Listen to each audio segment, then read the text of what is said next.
Welcome to Idaho Local Edition. I'm Brad Pomerance coming to you from the state capitol. We are joined today by Brent Hill. He is the leader of the Idaho State Senate. We are glad to have him today. Thanks, the Brad. governor recently provided his State of the State address. It's undeniable that education was a very significant priority for him. What do you make of that emphasis on education by the governor?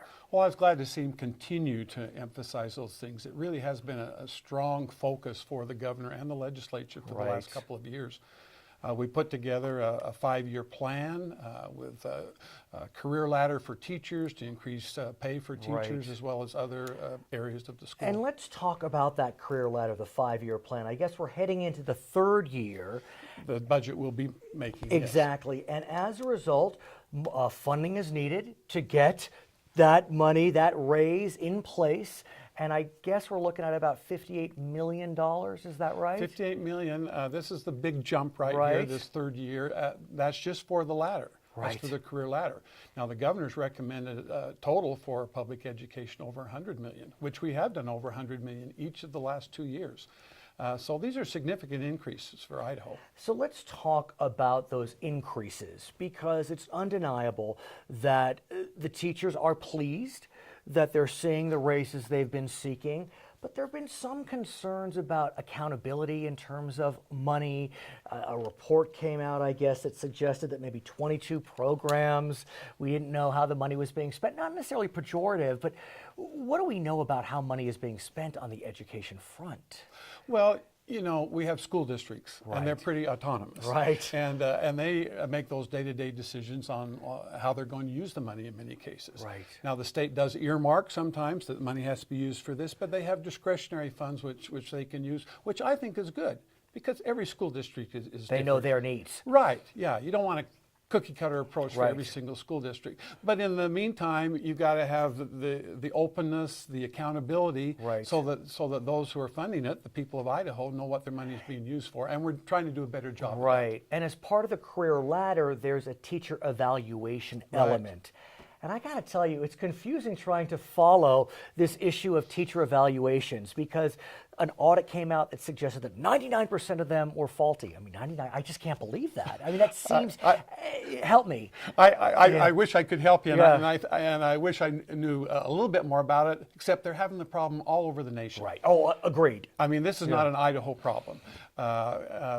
We're trying to get more accountability across the nation, a lot of education reform going on, as I talk to some of my colleagues in other states.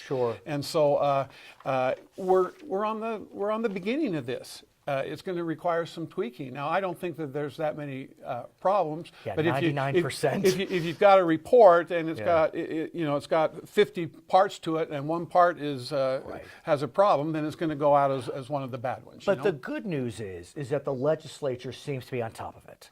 I mean, we are very aware of it, and we're working with it, and we're working with the State Department of Education, as well as those stakeholders. You know, the school districts, the educators and others. They need to be a part of that process of how we're going to make these evaluations. There's no question that the governor has been focused on K-12. The legislature has been focused on K-12. Now there seems to be a subtle shift to higher education. You noticed that? I did notice that, and in the best sense, I must say. And I have to think that you are particularly pleased with that fact, in that Eastern Idaho Technical College is slated to potentially become a full community college. That's transformative for a community. Explain that for us. Well, it's really exciting. Idaho Falls in Eastern Idaho is one of our largest communities. They have not had a community college, and as you know, that's the bargain right there in community colleges for kids to get a low-cost education with a high quality. And so that's going to be up to the voters. And I want to ask you about that, because I guess in May there will be a proposition to the voters of that community. What's your sense? I mean, do you feel as if the voters are I warm do, to it? but then, the circles I run with are Right, very interested right. in education. We are in a bubble. you know. We are in a bubble, no doubt. But yeah, I think that the sense is really good. The state's willing to put up $5 million Right. as seed money to get it going and so forth, and we already have the technical college there. Right. It's just a natural. Will it be an expansion of that technical It will. college? It will It'll be on a the same transformation. campus. Right. We've got plenty of room on that campus, and it'll be an extension of that. And I also wonder, look, the new president has talked a lot about manufacturing jobs, Yes. skilled jobs. Who educates for those? Community colleges. Right. And so I'm wondering if the new emphasis on manufacturing skilled jobs will start to resonate with the voters and others in Idaho, because the timing may be perfect. It's exactly perfect. Right.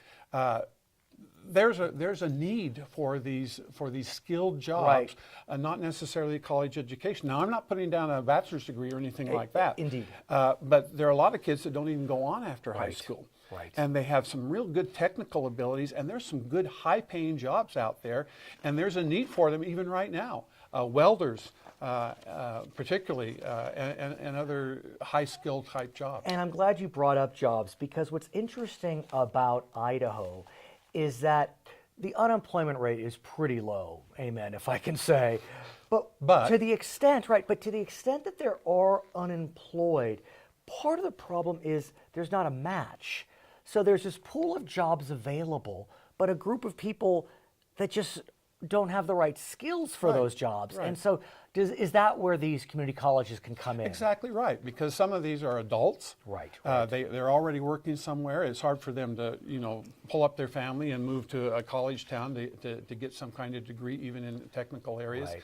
And so to have that available for night classes, to work around their schedule and not have to leave home, it's worked great. And we have some other community colleges in the state. We started one not too many years ago Right. here in the Treasure Valley, and it's been highly successful. Went from 1,200 students to over 20,000 students. It's very significant. I want to talk about health care and good. the Affordable Care Act. Yeah, the Affordable Care Act, also known as Obamacare.